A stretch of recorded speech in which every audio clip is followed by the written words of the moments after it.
Bom, essa segunda aula então de Fisiologia Humana, a gente vai falar então um pouco sobre as células, a água e o ATP. Então a gente precisa então começar falando sobre os seres unicelulares e os seres pluricelulares. Os seres pluricelulares, eles não têm autonomia, mas eles têm especialização. Eles basicamente possuem várias células, como já diz o nome, eles são pluricelulares.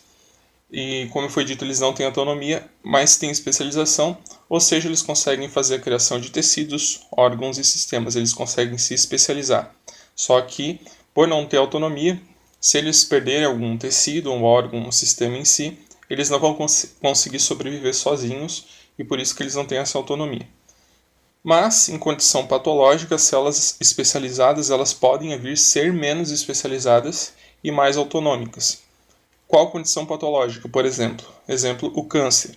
A célula então ela pode perder as suas funções, ou seja, ela pode perder a sua especialização e se reproduz descontroladamente, ou seja, vai ter essa autonomia reprodutiva. Então, um ser pluricelular, uma célula, várias células, que compõem ali um tecido, um órgão, um sistema, um ser vivo em si, que são pluricelulares, elas podem deixar de ser especializadas ou menos especializadas e podem ser mais autonômicas em caso de condição patológica.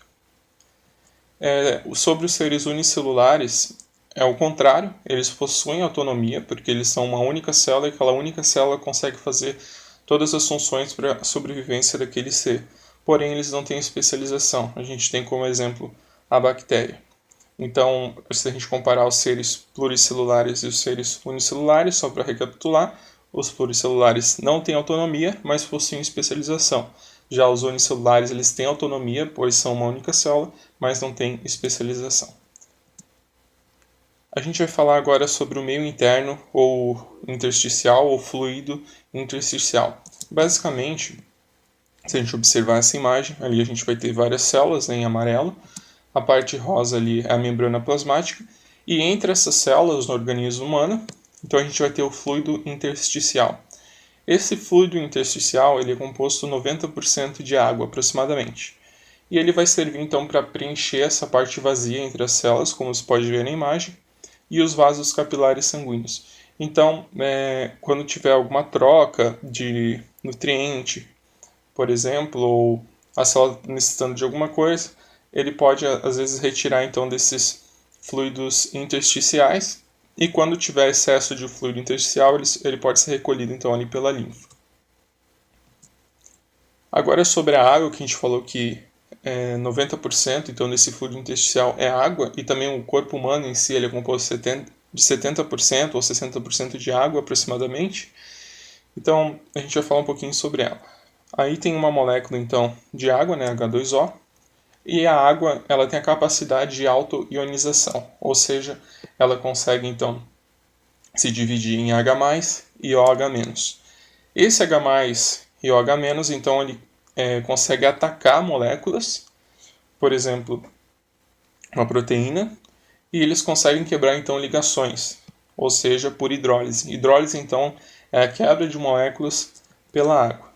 Esse processo de quebra pela água, ou hidrólise, ele é um processo exotérmico e é um processo que vai liberar calor, ou seja, vai liberar energia. Então, sobre a hidrólise ainda, aqui a gente tem um exemplo nessa imagem. Em amarelo, então, são duas moléculas ligadas, e a partir da hidrólise, então, a gente consegue quebrar essa molécula. Então, ali, por exemplo, a gente tem um H ligado a uma molécula que foi quebrada, e a outra molécula ali a gente tem a hidroxila. Deixa eu falar um pouco agora sobre o ATP. O ATP é o trifosfato de adenosina, ela é a moeda energética da célula, ou seja, o organismo humano utiliza o ATP para conseguir fazer o movimento, fazer todas as funções que o organismo precisa fazer. E essa moeda energética da célula, que é o ATP, ele vai ser então a energia potencial, ou seja, a energia que vai conseguir fazer esse movimento. O ATP, então, ele pode ser quebrado em ADP, que é o difosfato de adenosina, ou seja, ele vai perder fosfato. E nessa reação, então, ele consegue liberar energia, liberar calor.